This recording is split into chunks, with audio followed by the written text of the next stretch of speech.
McCarthy is one of the authors of Tracing Your Cork Ancestors. We're just going to launch the third edition. It'll take a few minutes, and then Tony's going to go in. He's the next speaker. We'll go straight into that. We're a bit of ahead on time, so we'll continue on. And once Tony is finished, there'll be a short break, and then Claire Bradley is going to have a workshop on Catholic parish records online. And if anybody wants to stay for that, they can. It's a workshop, big questions and answers about the Catholic parish registers. So I thank you over to Tony McCarthy. He'll give a few words about the book. Thank you.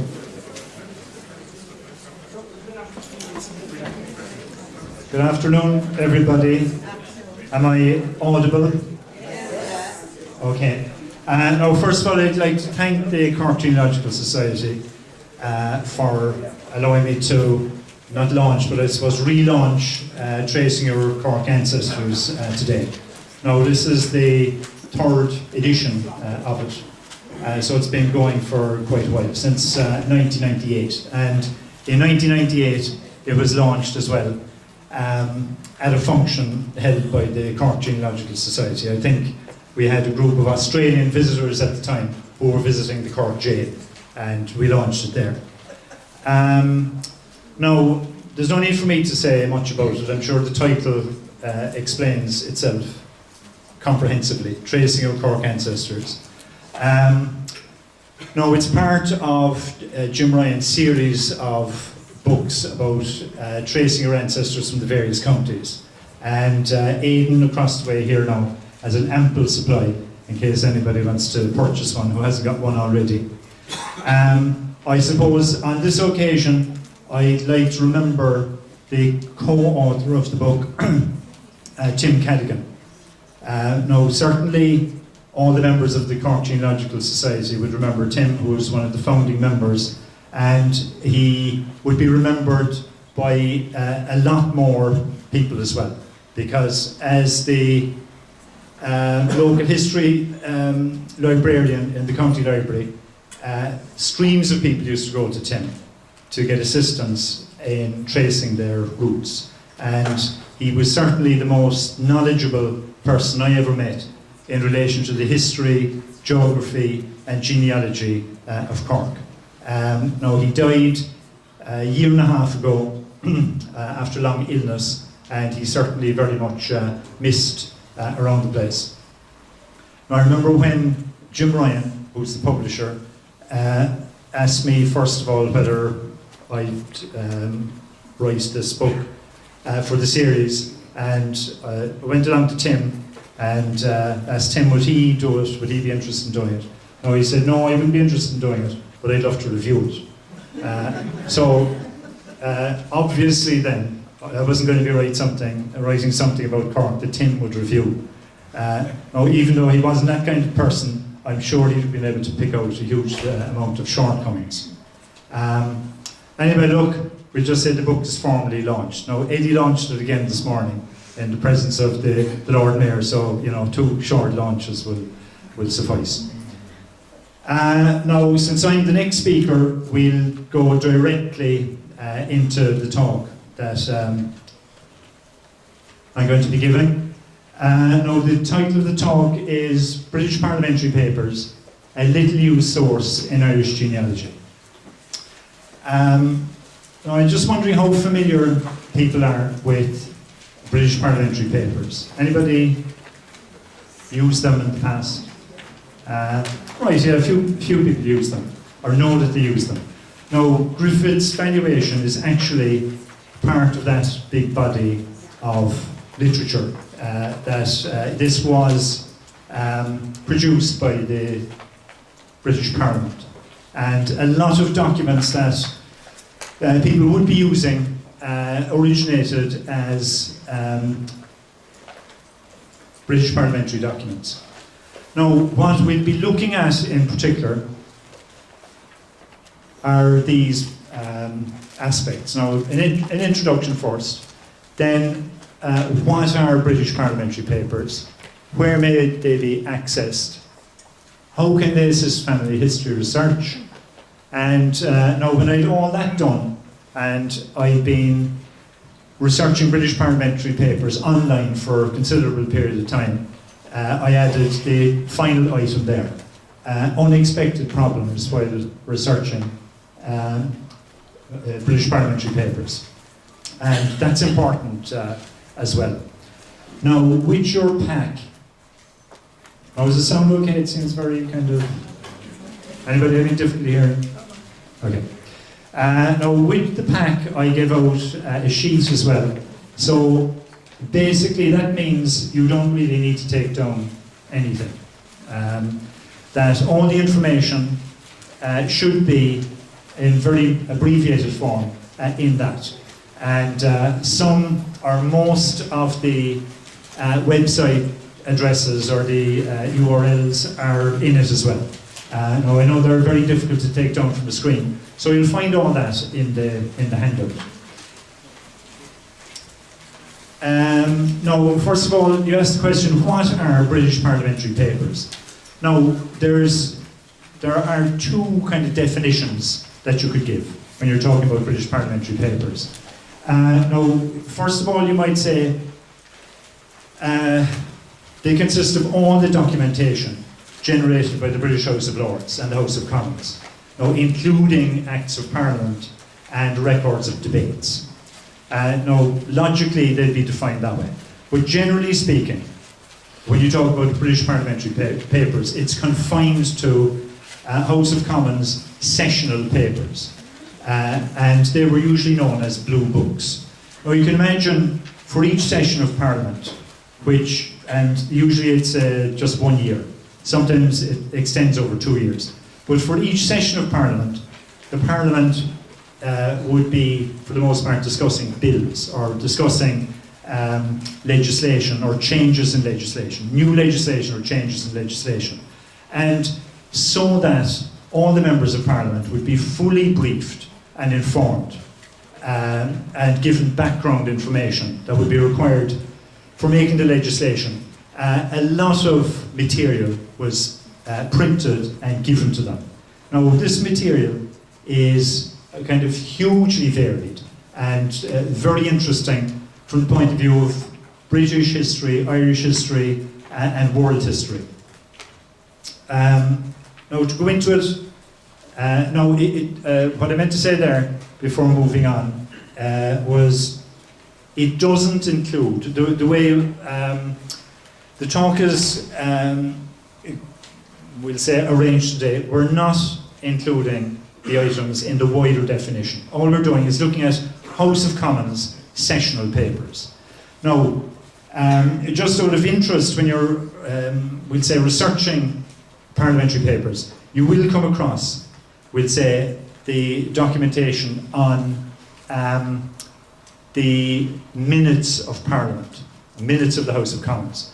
Now, they are all available online. In other words, the verbatim, word for word speeches that were made in Parliament from the period that we're interested in is 1800 up as far as 1922. Now, they're all available free of charge on the internet and very searchable as well. Now, we're not dealing with those today because they don't impinge on genealogy very much. But just as an example of what you'll be able to find. Now, into that website, I put in the name Patrick Pearse. Given that, you know, this is the centenary, and we kind of have wall-to-wall 1916 coverage all the time. I just put in Patrick Pearse, and half a dozen references came up, and I just selected one and clicked it.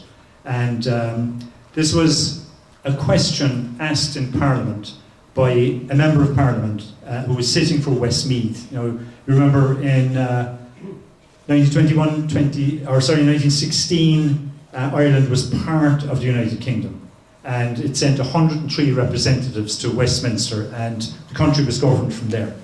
So Mr. Ginnell, Mr. Lawrence Ginnell, the MP for Westmeath, asked this question. Lawrence Ginnell asked the Under-Secretary of State for War, by what authority Major Price has told Mrs. Pearse that she will not be given the papers and poems written by her son, Patrick H. Pearse, before his execution. whether these papers and poems are now to be given to her, whether his sword, watch, and all the papers found in his possession at the time of his surrender will be given to her, and whether all the property taken from St. Enda School by the military when searching will be restored to Mrs. Pearce, including her own 2 rings, the lease of St. Enda's, account books, photographs of her sons, 10 and 6pence in silver, and a 10-shilling treasury note. Now that's the kind of fascinating detail you'll get from the Parliamentary Hansard. Now, Hansard was the name of the individual who first started taking verbatim notes, or providing verbatim notes for Parliament. And the verbatim word-for-word notes are usually referred to as Hansard. Now, as I said, you can go online. I've given the web address there. You can key that in, and you can put in Daniel O'Connell, Michael Collins, whatever you like, and you'll find information from them, going back to 1800 and going right up as far as 1922. But as I said, that's all we're saying about that today. Now, the types of papers you're going to be looking at when you look at parliamentary papers would be, there are 4 basic types. Now, the first type is the accounts. Now, accounts usually deal with financial matters, and they are interesting in some ways, but they're probably not the most interesting. Now, a bill is the second type of paper. Now, a bill would be a proposal for a new law or a change in an existing law. You get reports. Now, reports can be on any kind of a thing. Wide variety of topics. Length varies from 2 pages to hundreds of pages.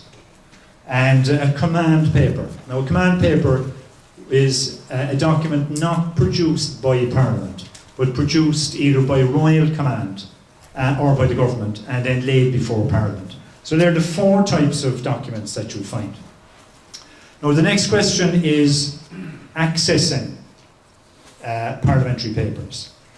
Now, up to about 1968, you would find it very difficult to access any parliamentary papers because they were printed in small quantities. The so-called blue books, a blue book or several blue books for each session of Parliament, would be available in the House of Commons, the House of Lords, some libraries in Britain. Some of these documents would be considered to have wide public interest, and they'd be available elsewhere. But they were difficult to access. Now, in 1968, the Irish University Press published 1,112 volumes of parliamentary papers. Now, they didn't simply take a number of blue books. What they did was they got and combined information on different topics into a number of different volumes. Now, for instance, there's a lot of information on the Irish famine in British parliamentary papers. But the Irish famine started in 1845 and went on to, we'd say, 1850. So it went over 5 sessions of Parliament. And mixed in on those blue books would be all sorts of other things about India, Canada, and so on. So this particular collection of parliamentary papers, what it did was it took themes, like we'll say the Irish famine, got all the papers to do with that particular theme and published those in one volume. And we'll say that other themes, a big theme in the 1,000 volumes is slavery. About 30 of them deal with slavery. So they don't simply, even though they were published by the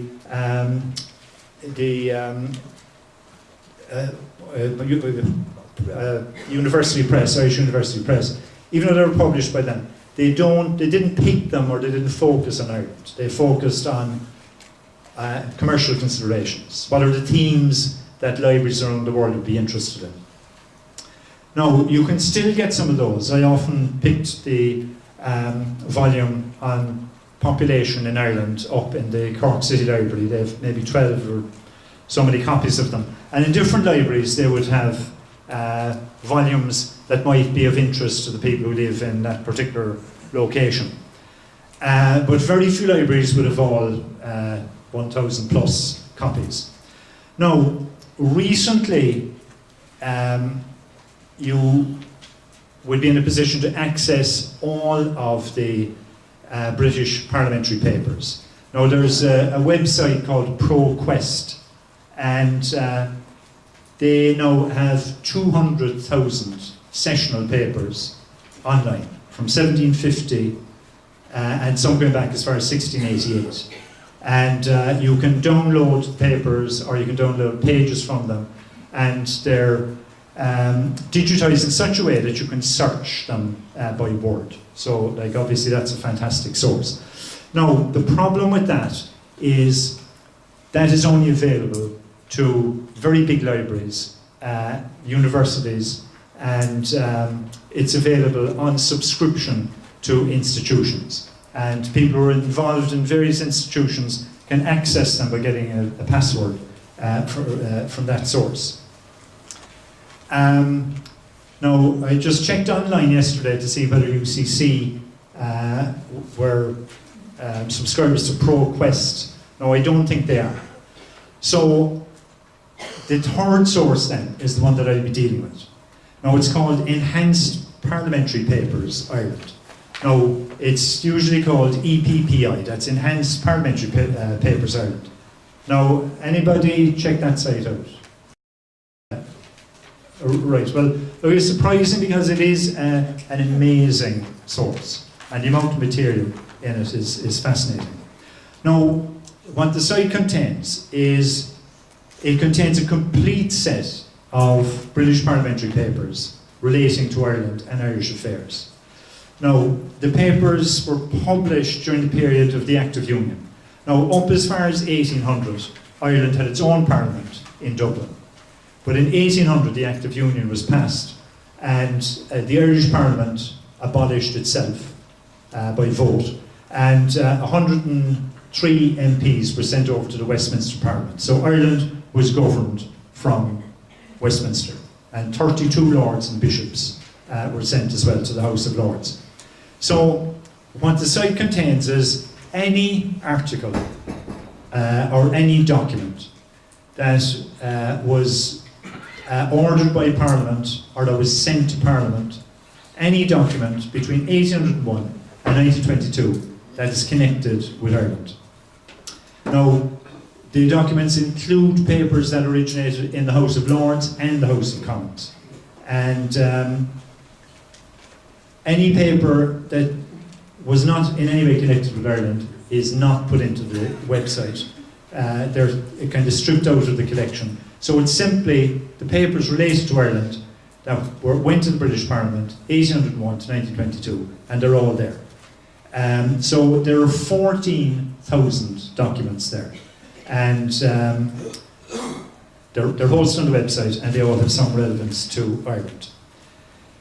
Now, it's what value do they have then, and what kind of papers are available there? So we just have a look at that. Now, two of them up on the screen. One is the Census of Ireland, 1851, and the next one then is Special Report on Surnames in Ireland. Now, I do a bit of lecturing on genealogy in UCC, and I've been using the two of those for years as extremely useful items for genealogy. Now, you take the first one, the Census of Ireland 1851. Now, that particular document lists every townland in Ireland. That's 64,000 townlands. And for every townland, it gives you the population as it was in 1841, the population as it was in 1851. In other words, the number of men, the number of women, and the total number. Now, it gives you the number of houses in 1851 and the number of houses in 1841. The number of houses that were built, number of houses that were occupied, the number of houses that were partly completed. And now, as such, it's a very useful piece of statistical background to anybody tracing their roots. Now, it's also very interesting from the point of view of what impact the famine had on every townland in Ireland. 1841, that was before the famine. 1851, that was after the famine. Now, we know that about 2 million people disappeared from Ireland during the famine years, between those two censuses. The population in 1841 was 8 million plus. The population in 1851 was 6 million plus. So you know how many people disappeared out of every single townland in the country at that.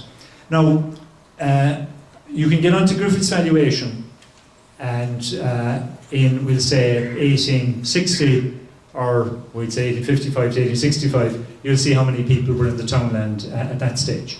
And now, it is very useful from the point of view of, we'll say, you discover an ancestor lived in a particular townland. You simply access that townland and you'll find out what kind of a job it's going to be to identify your ancestor from there. How many people were living there, how many houses were there, and so on. Now, that particular illustration there is a page from the report of 1851. Now, it's probably too small to actually see there, but you have all those categories of houses, population, and it gives a poor law valuation as well. Now, the area, population, number of houses, 1841 and 1851. Now, you can download all of that information for free from British Parliamentary papers. Now, I've given you the web address there, so you simply key in that and key in the search term that's mentioned, and each county crops up individually, and you can kind of download that, which is very useful. Now, I'm not sure how many people make use of the special report on surnames. Anybody come across that before? Special report on surnames. Now, this is an extremely useful document as well.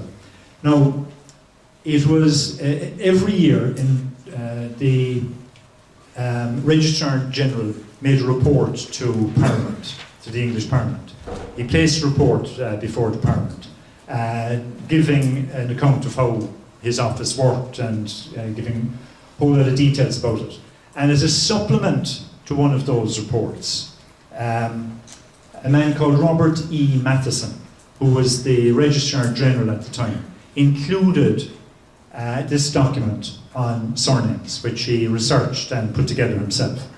Now, what the document actually does is it lists in alphabetical order every single Irish surname that appears in the births register of 1890. Now, we put it together in 1890. So every birth in the register, he listed all the names in alphabetical order. Now, for every birth, or for every surname, if there were 5 or more births or children born in 1890 who bore that name, he included them in this particular documentation. So what he did was listed every single surname for which there were 5 or more births in 1890 in a straight alphabetical run, starting with Abbott and finishing up with whatever name started with Z. And now, as well as that, what he did was after each one, he put the number that were born in Ireland, the number that were born in Leinster, Munster, Ulster and Connacht, and then he gave counties in which the name is mainly found. And now, just looking at the ones up there now, you have Breen. There were 112 Breens born. 57 in Leinster, 32 in Munster, 23 in Ulster, and none in Connacht. Now, you can go through all the names and it gives that sort of information. Though I might ask, what value is that? What use is that information? Now, it's useful in this way. If you have a Breen and you don't know where the bream came from, you can be pretty sure it didn't come from Connacht, because there were few or none in Connacht. Now, if you have a bream and it came from, you're told that Wexford, Dublin and Kerry are the most common places for the name bream, and you discover that it came from Kerry. Now, you'll know that you will have to exercise a lot of caution when you're trying to find out the bream that you're looking for, because there were a lot of breams from those areas. So it's very useful from that point of view. Now, for people born outside of Ireland, it's even of more value, because the problem that a lot of Americans who are tracing their roots have is that they have no idea where their ancestor came from in Ireland. That sometimes it's only Ireland that they have, sometimes it's Cork, but Cork isn't actually the place of origin in Ireland, it's the place of immigration and so on. Now, a lot of Americans will have two surnames. Their we'll say great-grandfather and their great-grandmother. And that kind of information would help them hugely to focus on a particular part of the country. You get to two surnames, you find out where they're most common, and they're the counties that you would be inclined to focus your research on. So these are two documents from British Parliamentary papers that provide very useful statistical information about your family tree.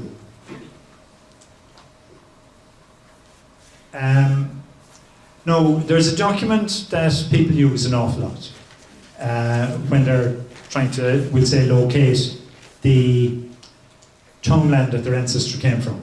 It's called the General Alphabetical Index of the Townlands and Towns, Parishes and Baronies in Ireland. And there are a number of different versions of it. 1861, 1871, I think there's 1891 and so on. Now, very little difference between them, because townlands didn't change a huge amount. Now, this particular one, Census of Ireland, General Alphabetical Index of the Towns and Townlands in Ireland, is available on that particular website. And you have the web address on the handout as well. Now, you just key in that and you can download that document. Now, there are over 900 pages in it, and it downloads in about 30 seconds. And there it is, and you can search it. We'll say the way you would search a hard copy by simply running through it alphabetically, or you can search it by putting in a defined term, put in the name of the townland, and off you go, and it finds it for you very, very quickly. Now, I know a lot of people would be familiar with the fact that a lot of genealogical works that you wouldn't have been able to get, we'd say, 20 years ago. You wouldn't be able to buy them. You could get them in libraries, possibly, but you might have to travel a bit to get them. Now, you can get them from websites now, free of charge. And that's one of those. A very useful book to have in your possession. And as I said, like 30 seconds, and there it's on your desktop. And you can search it very easily. Now, another value that the site has, this website with the British Parliamentary papers, is the huge amount of social history that it gives. Now, the documents that I'm going to look at now have a double value. Now, first of all, they'll give you a lot of social history. And, like, you know, your ancestors didn't live in a vacuum. They lived at a particular time that had particular characteristics. And these websites will clue you into what life was like. You know, all these reports that were given to Parliament. You get a very good idea, a very good insight into what Ireland was like in the various periods. Now, it has another major value as well. And that is an awful lot of the British Parliamentary papers were drawn up by committees or commissions that went throughout the country and that took up evidence from people in various localities. They would travel around the country, they'd hold meetings, they'd interview people, and the names of the people that they interviewed appeared in the final document. Now, they come from all walks of life. Now, in townlands and parishes, they would very often interview the Protestant clergyman, the Catholic clergyman, the local doctor, possibly the teacher. Now, they also interviewed labourers, small farmers, took down what they said, quoted them, and so on. Now, there are tens of thousands of individuals who were interviewed and whose names appear in parliamentary papers. So some of the ones I'm going to be using for the next 20 minutes or so, they have that double value. They give you an idea of what life was like, what conditions people were living in, and maybe one of your ancestors will actually pop up as well. Now, normally the surveys that were done on various topics, they didn't confine themselves to one part of the country. A lot of the surveys, they actually extended right throughout the country. Now, for instance, in their investigations before drawing up the Poor Law for Ireland, they will say decided on how many people they'd interview. For a lot of things, they picked out maybe 10 or 12 counties. They then selected a parish from each of the baronies in the county, and they interviewed people from all of those. So, you know, it's within the bounds of possibility that one of your ancestors, you can focus on the county that you're interested in and read up what it says there. And it is quite possible that one of your ancestors is one of the interviewees. Now, the current document is called A Return of All Murders that have been committed in Ireland in each month of the year, 1846, specifying the county in which such murder has been committed and the name and condition of the person so murdered. In continuation of Parliamentary Paper number 220 of session 1846, ordered by the House of Commons to be printed on 24th February. Now, underneath that then, it listed a very large number of people who were murdered and gave some details about them. Now you have Cummins Patrick. His condition, he was a poor boy. He lived in County Tipperary and gives the barony and so on. Mr. Ellerhen Patrick, labourer. Lynch William, farmer. Toohey Patrick, poor farmer. Patrick Crotty, servant.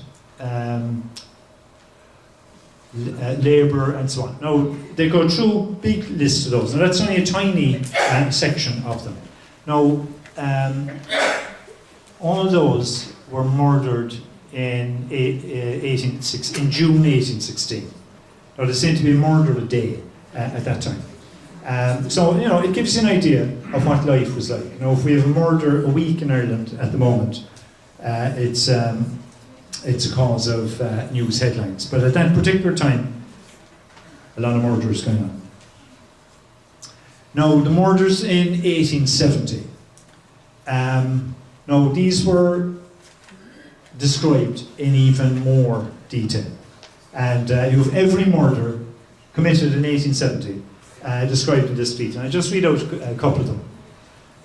Morris Power, farmer, died in the Tipperary Workhouse Infirmary from the effects of blows on the head inflicted by John Ryan with a loaded whip. Now, it's a whip with lead in it to make it heavy. The deceased was in his cart accompanied by Ryan. Both men were very drunk at the time and had had an argument, the nature of which is not known, before the fatal assault took place. Two men who had witnessed the occurrence lodged information. The accused were arrested, tried at summary assizes and sentenced to 18 months imprisonment. Now, a couple of things that are very kind of striking there. was like the casual way the thing is written up, and the laughably small sentence. Now, he got 18 months for it. And now, when you read through the various murders in this list and for other periods as well, what you'll notice is there were only a small number of very serious crimes, and all of those involved injuring, killing, or stealing from somebody who was in a class above you. Now, if that particular person had attacked a bailiff, it's likely he'd have been hanged. Or a landlord, it certainly would have been hanged. Or robbed a house, and so on. And this was 1870. Now, the second one is maybe even more interesting. Catherine Dwyer, farmer's wife, had a dispute with her husband, Patrick Dwyer, about 8 o'clock in the morning, when he threw a hay fork, one prong of which struck her in the face, entered the brain, and killed her on the spot. It was thought that he did not mean to hit his wife, but that he threw the fork intending to stick it in the door near her head. And as she was scolding violently, she moved forward her head and so received the blow of the fork in her face. He was convicted of manslaughter at the last assize and sentenced to 6 months imprisonment with hard labour. Now, it appears that it was the wife's fault that she moved her head.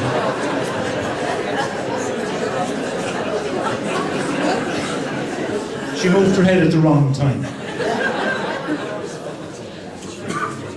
Now, the next one, James Hennessy, a labourer, quarrelled in a public house where he was drinking with some other persons. He received a cut in the head and lip, but these injuries were of so trifling a character that, in the opinion of the medical man who attended him, they would not have detained an ordinary man a single day from his work. The wound to his head bled 4 days, in spite of the attendants to check it. He then became very weak, and having on the subsequent day eaten a large amount of eggs, he got a gastric attack which caused his death. It could not be ascertained who struck the blow in the public house quarrel. So that ended happily as well. Nobody was convicted, and the injury was very slight, appeared very slight, and he died from eating eggs anyway. Now, you couldn't imagine something like that happening these days, but like, obviously murder was not a serious crime. And now, if you go back a little bit further, now it's interesting to see the kind of relationship between a sentence of death, a sentence of transportation, and a sentence to imprisonment. Now, there was one particular, I don't have it here with me, there was one particular bill that was going through Parliament, and it was commuting the death sentence for various crimes that the death sentence had been prescribed for in the past, and they were giving an equivalent sentence. Now, instead of the death sentence, you would get 4 years in prison or 7 years transportation. Now, if you compare it to what we have these days, now a life sentence is 20 or 30 years. And you know, you'd be wondering, what's all this about? How come they were so lenient at that particular time? And a lot of it has to do with the cost of maintaining somebody in prison. Now, if somebody gets a death penalty, there's no maintenance, obviously. So if you commute it, now the idea of providing food, clothing, accommodation for somebody for 30 years would not appeal to people in the societies of those times.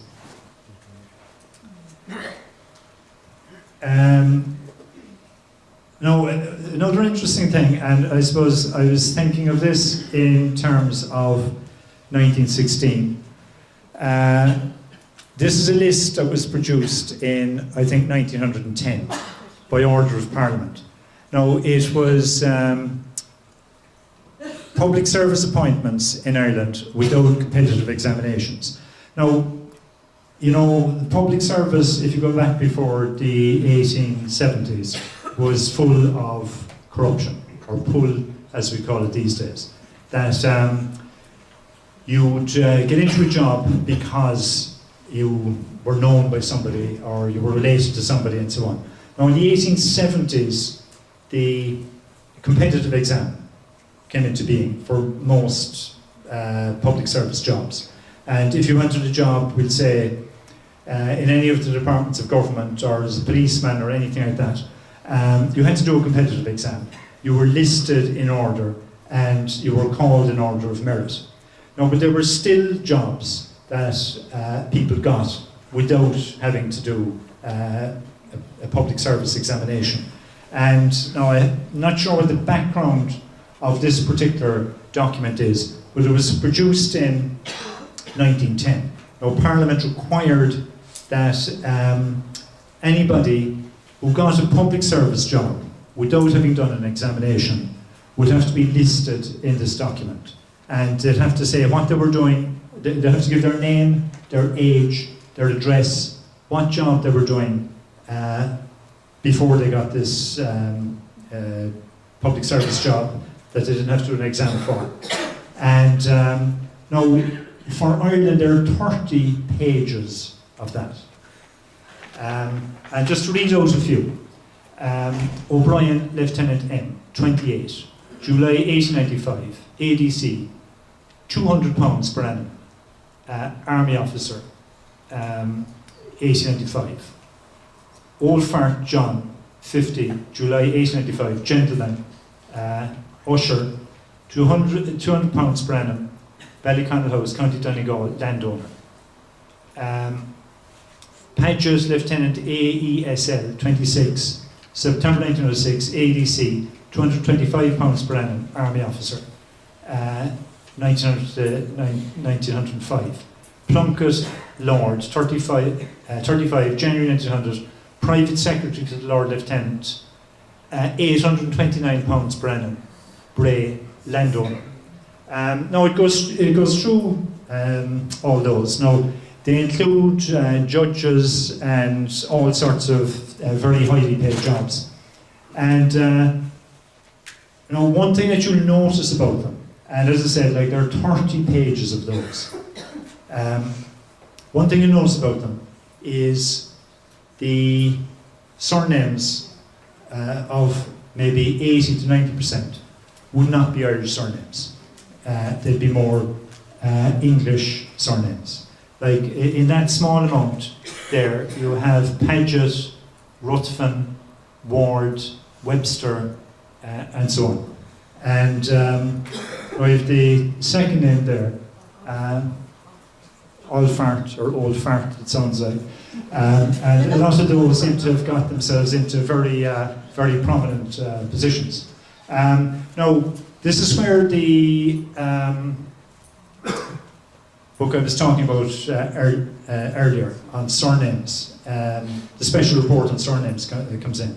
Now, it would be an interesting study to do, to check out how many of those surnames are common in Ireland. Now, you probably find most of them, there would be less than 5 babies of that surname born in 1890. And any of those names that would appear would probably be very rare. Now, I suppose in some ways it puts in context some of the frustrations of the people who lived in Ireland under British rule, and maybe why you had an uprising in 1916. That huge amount of pulling people into jobs, very few like Murphys or Sullivans or McCarthys and so on in that kind of list of privileged individuals. But now, again, what you have in that list is thousands of names of people. Now, they have to be somebody's ancestors. They're very easy to research. They're in alphabetical order under different headings. We'll say a heading for judges. That particular one is some kind of public servants, librarians, and so on. So you have a chance of finding one of your ancestors who managed to get into a job at that particular time. Now, but it also gives you a very good insight into what things were like at the time and how class-ridden the country was, and how, we'll say, you had North and South, you had a unionist body and you had a kind of a nationalist body. Now, probably the most interesting document that they have in this particular collection is the inquiry into the conditions of the poorer classes in Ireland. Now, this is kind of a very fascinating piece of work. I'm sure most people are familiar with the Poor Law in Ireland. That it became very clear to the British administration that there was something kind of very wrong with Ireland, that people were so absolutely impoverished, and they had to think of some way of easing that, or some way of dealing with that situation. And the first thing that they did was to carry out an investigation into poverty in Ireland, and to find out what the causes were of the poverty before they'd devise a solution. So a royal commission was set up in 1833 to look into the reasons for poverty in Ireland. And they produced a very large number of reports over the years. And they looked into the various conditions that people had to live in Ireland at the time. Now, this is one of the kind of later reports, and I just have a very brief amount of it there. Now, it starts off with an examination relative to those subjects was made in one parish, in every barony, in each of the following counties, 17 in number. Now, you can see that, in Connacht is Galway, Mayo, Roscommon, Sligo; Leinster is Carlow, Kildare, Longford, Westmeath and Wexford; Munster, Clare, Cork, Kerry, Limerick and Tipperary and Ulster; Antrim, Donegal and Derry. And what they have then is a list of people who attended the, what they call the examination. I'll just read out that one. Mr. Coleman, Superior of the, Mrs. Coleman, Superior of the Convent of the Sisters of Charity; Reverend Mr. Daly, Senior Catholic Curate; Mr. Edward James Downey, Clerk of the Chapel for 23 years; Mr. R. Howell, Woolcomber; Mr. John Murphy, Coffin Maker, President of the Sick Poor Society; Mr. John Nagle, son of a tradesman; Mr. James Nolan, Foreman Malster; Dr. Quarry, Rector of the parish; Dr. Stone, Minister of the Presbyterian Congregation. Now, this particular investigation had to do with the abandonment of children in Ireland. Now, if a child was abandoned, the child would have to be taken care of by the parish. And there was so much poverty in the country at the time that a lot of children were actually abandoned in Ireland. And there's not a little bit about it there in the next section. If anyone doubts, oh no, sorry, I got ahead of myself there. No, children of parents who were destitute often simply abandoned their children. Now, they have a particular way of abandoning them, which is described in this particular report. Now, what they do is they'd put them outside the church, or they'd put them outside a landlord's house. They'd keep an eye on them until they were discovered. When they were discovered, they'd be taken to the church, and then they'd be given into the care of some poor family, and the poor family would be paid so much per month for the upkeep of the child. And as soon as possible then, the child would be sent into the local foundling hospital or orphanage, and would have to be looked after there. Now, there's a very interesting way of coping with it in this particular report. They went to the town of Bandon in Cork, and they interviewed a lot of people, just like the list that we have there. And what they found out was that the way they dealt with abandonment was this. The parish handed the child over to a woman called Mrs. Clark. And they gave her 10 shillings. And then Mrs. Clark went up to Cork.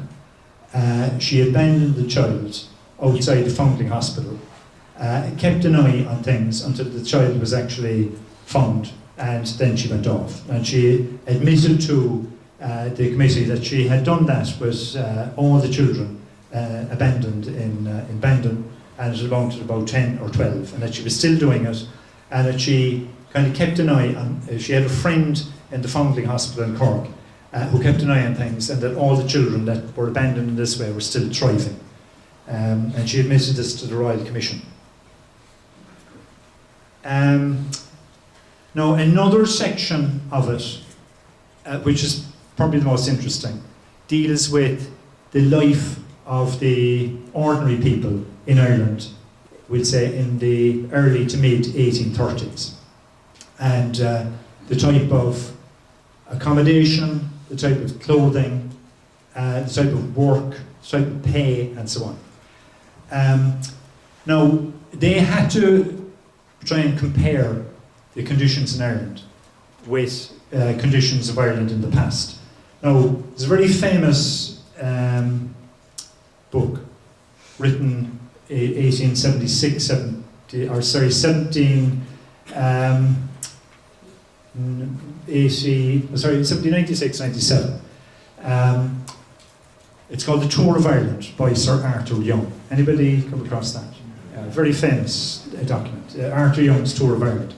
And he goes right around the country. He did a tour of Scotland, he did a tour of France, and he describes in great detail the living conditions of the people at the time. Now, in fact, if anybody's interested in reading Sir Arthur Young's Tour of Ireland, you'll get it online for free as well, in whatever format you want for your Kindle or some other kind of a reader, or you can just download it onto your computer. Now, this is an extract from that report where it quotes Sir Arthur Young. If anyone doubt, he says, the comparative plenty which attends the board of a poor native of England and Ireland, let him attend to their meals. The sparingness with which one labourer eats his bread and cheese is well known.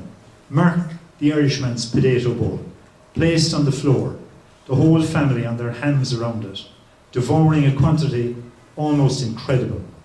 No man can have often been a witness to it without being convinced of the plenty, and I will add the cheerfulness that attends it. Now, that particular quotation from Sir Arthur Young comes into the report because what he was doing was comparing, we'll say, 1830 to 1790, and showing that 1830 was far worse for the people.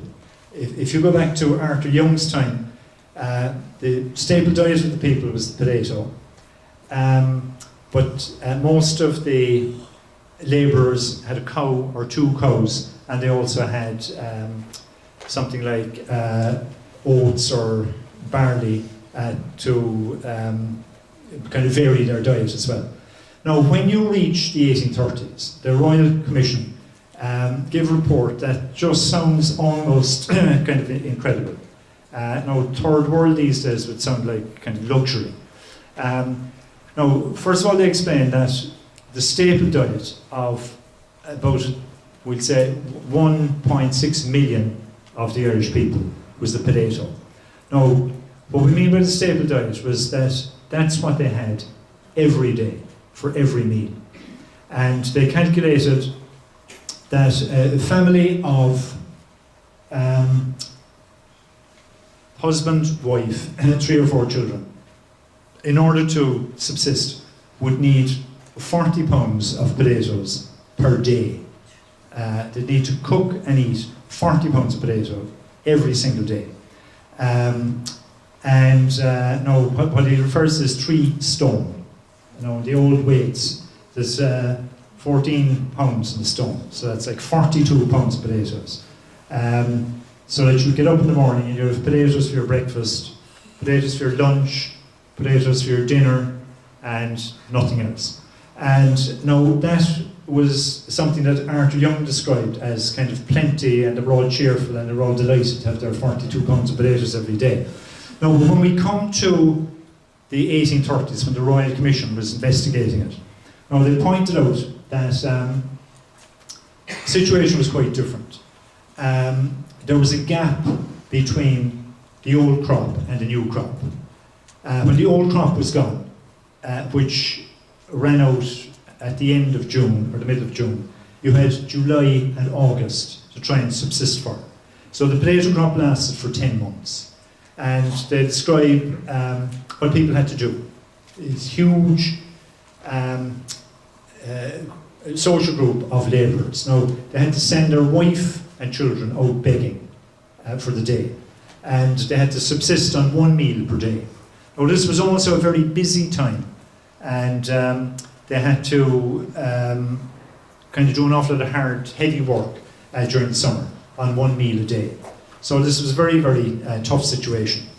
Now, the Royal Commission as well points out that a lot of the stories that went around about Irish people being, we'll say, lazy and too fond of the drink and so on, that wasn't at all true. Now, he points out that, and these are the commissioners who went around interviewing hundreds of people, went to very large parts of the country, spoke to different social classes there. Now, he points out that the women rarely drank, that Irish women didn't drink really at all, and that Irish men only drank at markets and fairs and wakes. Now, apart from that, they didn't drink. They were probably kind of binge drinkers for those times, and that the drink was quite cheap because these illegal stills were very common throughout the country. But so they were able to kind of, in a sense, put an end to the kind of notion that Irish people's woes were due to their own kind of habits. Now, one thing they do point out as well is the business of marriage and how marriage was conducted in Ireland. Now, I know an awful lot of people are very interested in finding out what were the ages, the common ages of marriage in Ireland. Now, they do vary hugely from period to period and from class to class. Now, the British Parliamentary papers are very good in that because they'll give you the information that was gathered from the people at the time.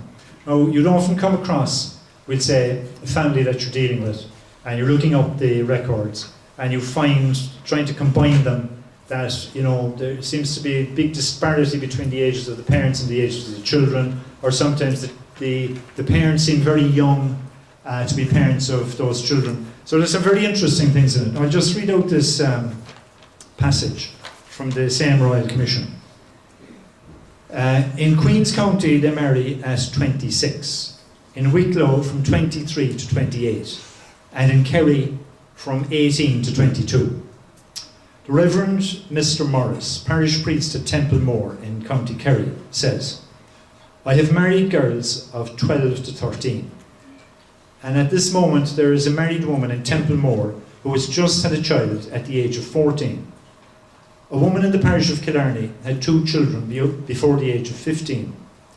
In the following counties, the age at which the labourers marry are in Clare from 17 to 25, but a greater number before 20.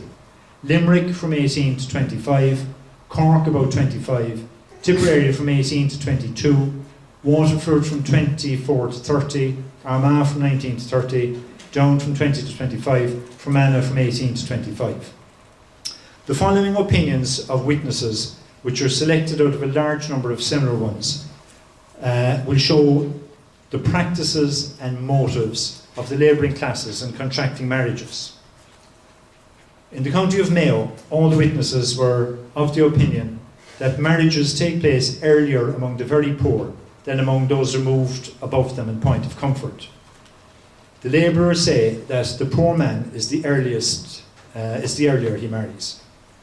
Waldron, a labourer who concurs in that opinion, adds, "The young man says to himself, I am here under the lash of my father, and there are 7 or 8 children on the floor with me, and I am starving along with them, and striving to earn for them, and it is little use to strive. We are in misery together. So I will take up with some girl, and I will have a house of my own, and we will live for ourselves. The longer I'm waiting, the worse I am getting. Another man has a grown-up daughter, and a large family besides. So he will think with himself, I must shift for the weak ones. I will try and get someone else to do for her, and sooner the better. The girl is as anxious as her father, and the young man sees he can get no good by waiting, so they marry without any fear of being worse off than before. For when he has no work, if he is ashamed to beg himself, the wife and children will beg and support him. Or if he chooses to take a fling out of the country to some other part of Ireland, or to the English harvest, they will support him themselves by begging till he comes back. In Sligo, Dr. Langhead states, the most destitute are the most reckless in contracting marriage, under a belief that nothing can render their situation worse. I frequently attempt to show them the folly of their conduct, but their answer is that they trust in God and that they can but go out and beg. So that gives you a very good insight into what life was like at that particular time. Now, the other thing is, when you read through that and you consider the famine afterwards, now it seems almost inevitable that that information, you wouldn't have to be too clever to realise that some disaster was just about to take place. Now, for instance, they talk about the different types of potatoes people used to eat. Now, in the earlier time, Sir Arthur Young's Tour of Ireland, he describes different varieties of potatoes that they used to grow. They were called apple, the cup, and so on. They were very pleasant flavoured potatoes, small in size, and so on. Now, but in the 1860s, or the 1830s, when this survey was being carried out, the staple diet was a potato called a lumper. It was called a lumper, Lumper, because it had lumps on it. Very lumpy potato, and very large, about the size of a small turnip. Now, there's a lot of descriptions of what the lumpers were like in the British Parliamentary papers. They were very watery. Pigs who were fed on lumpers didn't thrive. They were not very flavoursome. Cows who would eat turnips would refuse to eat lumpers, and so on. So, that particular survey, just to check out what sort of poverty existed in Ireland. All the evidence is there. Now, the result of the survey was that the British government determined that they'd have to do something to sort out the situation. Now, what they did was they followed the English Poor Law. Now, the English Poor Law required anybody who wanted assistance would have to go into a workhouse. And the workhouse was meant to be the most uncomfortable type of lifestyle that existed in the parish.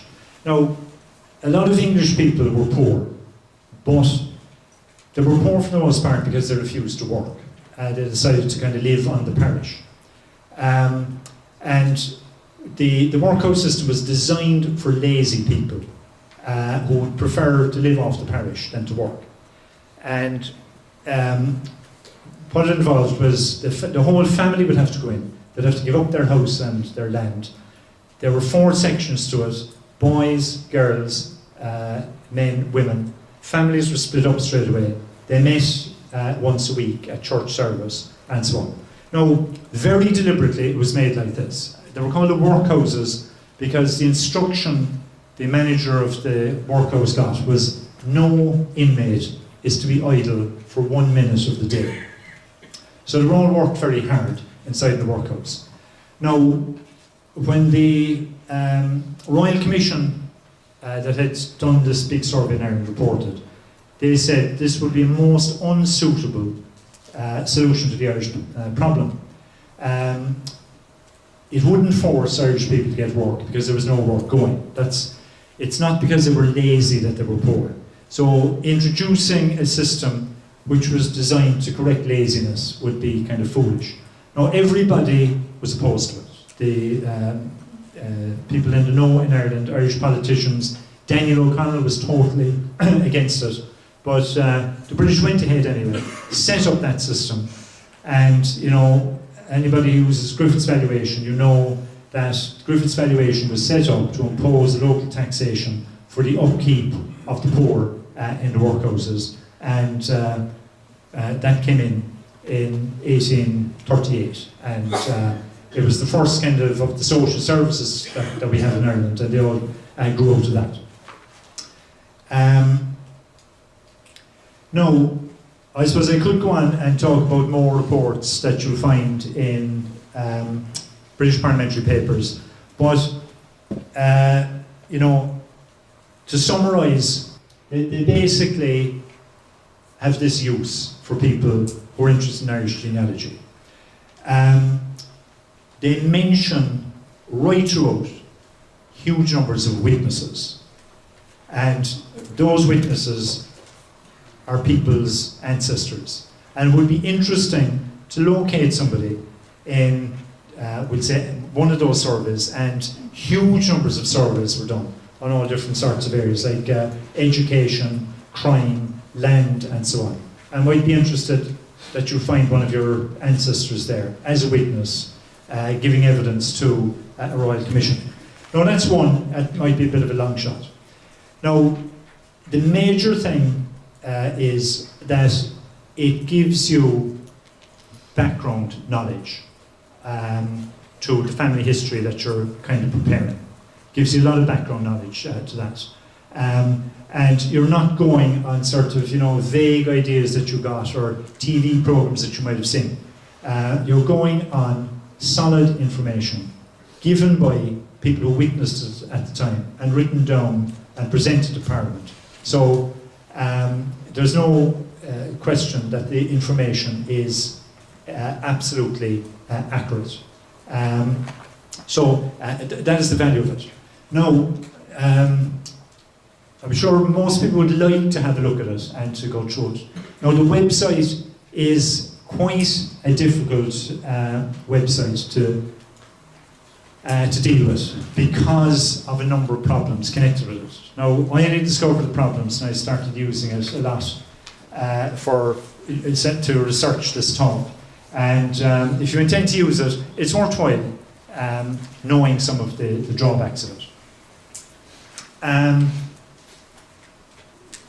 First problem is you put in your search term and a number of results come up.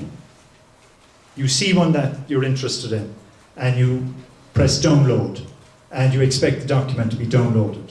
Now what happens an awful lot of the time is that a completely different docket or document is downloaded. Now what they've up the screen there is Census of Ireland for the year 1851, part 4, report on ages and education, right? Now what comes down, what's downloaded is the 57th annual report of the Commissioners of Charitable Donations and Bequests. Now a completely random document. Now sometimes that's good because the list of people who got jobs and didn't have any public service exams done, that popped up when I was looking for something completely different. So, you know, sometimes there's a bonus in that, but you really would prefer to get the document that you're looking for. So that's one problem. Now, that's the interface that you'll be dealing with when you're dealing with it. Now, you'll see that's the search interface. It's Enhanced Parliamentary Papers Ireland. Now, you see on the left-hand side, you have a box that you must fill in. Now, you can do different types of searches. There are 4 fields there that you can select any one of them. Now you can put in the type, you can put in any bit of text, any keywords you like, and that will throw up documents that you might be interested in. Or you can go to the section that asks you to put in the name of the document. You put in the name and it pops up. And there are a few others as well. Now you see the search section there and the top middle part with search. You put in your keywords there. Now also, if you look at the left-hand side again, order chronologically. Now you can have a start date and a finish date to suit what you're looking for. Now if you're looking for, we'll say, the reports I'm talking about there, the Royal Commission that investigated the condition of the poorer classes in Ireland. Now, you put it, started at, we'll say, 1833 and finish it at 1840, because all the reports were carried out during that time. And I mentioned earlier on that there are 4 types of documents there. Now you have accounts, bills, reports and command papers. So you can click all of those or some of them. Now the accounts are the least interesting because they're mostly financial. Now a bill isn't that interesting because it's a piece of legislation being proposed to Parliament. But the reports and the command papers are very interesting. For instance, the investigation into the conditions of the poor is by royal command. So you just click command paper if you're looking for that. Now you can click them all if you're not sure and just see what comes up and kind of deal with that. Now when you put in a search term, this is what you're left with. You get a number of options that you can take. And you click any one of those. Now when you click one of them, you get, this is the interface that you get. Now the important things are, you see on the top left, you have download PDF. Now if you press that, the document is supposed to be downloaded for you. The complete document as a PDF. And then you can save it to your hard drive or to a memory stick or whatever, and you can open it up, you can pass it on to somebody, you can email it to somebody and so on. And you can search it using the, just on a PDF, you just press F for find, fill the box in and put in the term that you want to find. Now, sometimes that doesn't work. Now, what happens is it says we can't find the document, or a different document comes up as we saw. Now, if that happens, you have a second option. Now, you see there you have open document, and that works in a lot of cases where it won't download it for you. You just press open document, and the first page of the document comes up, and then you can put in the number of the page that you're looking for, and it'll go to that, and you can search it in that way.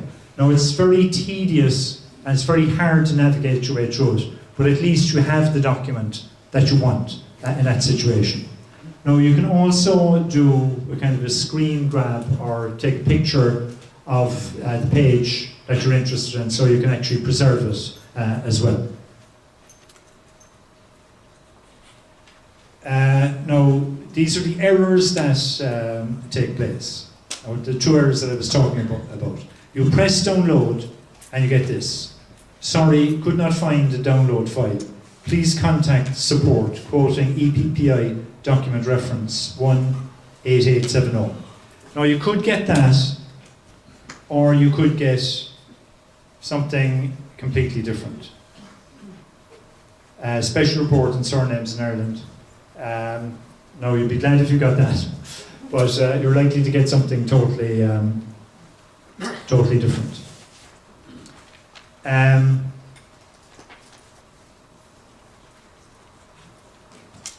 Now a few other issues with it as well are these. Now it states that there are, on the website, it states that there are 14,000 documents on the website. Now, there are just a little over 10,000. Now, a lot of the documents that I would be looking for some reason, they're not available now, or the links are broken, or something like that. Now, for instance, a document that is very interesting is the statistics on the Irish language based on the censuses. Now, a lot of people are very interested to know when their families stopped speaking Irish and went over to the English language. And the census reports for the various years will give maps of Ireland with kind of different sections shaded in different colours and different shades to indicate the strength of the Irish language in different areas. No, they're not actually on it, but they're very useful. So, like, it is a problem. You would, if the site claims that all parliamentary papers connected with Ireland from 1801 to 1922 are on the website, now you expect to be able to find them. But it seems to me that there are almost 4,000 that are actually missing. Now, another problem is optical character recognition. Now, this is what allows you to search a PDF document that you put in a word, we'll say your own name, or we say the name of a county or the name of a townland, but it doesn't find it. Now, that's because this optical character recognition doesn't work. Now, but what's even worse than that is that it works sporadically. In other words, you think you found all the references to a particular name, but it only found some. And you've missed what you were particularly interested in.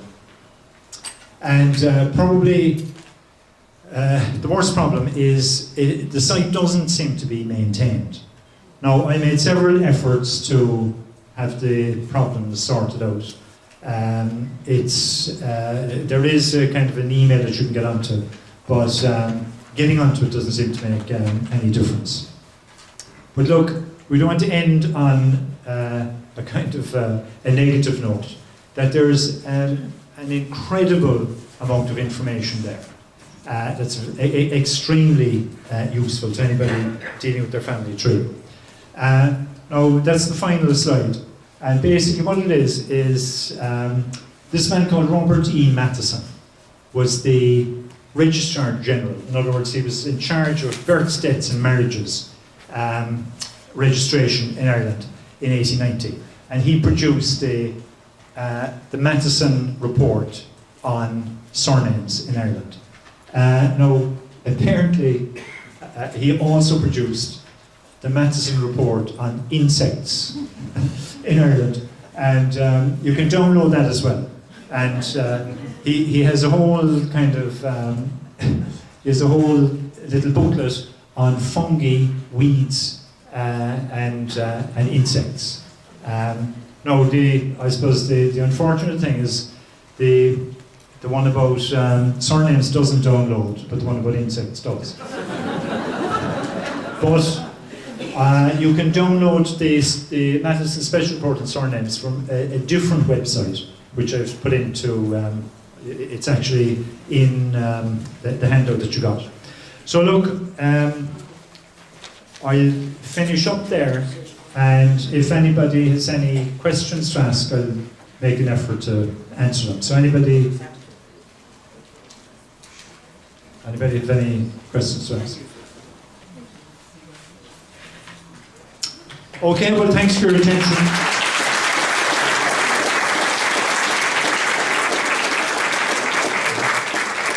Thank you very much, Tony.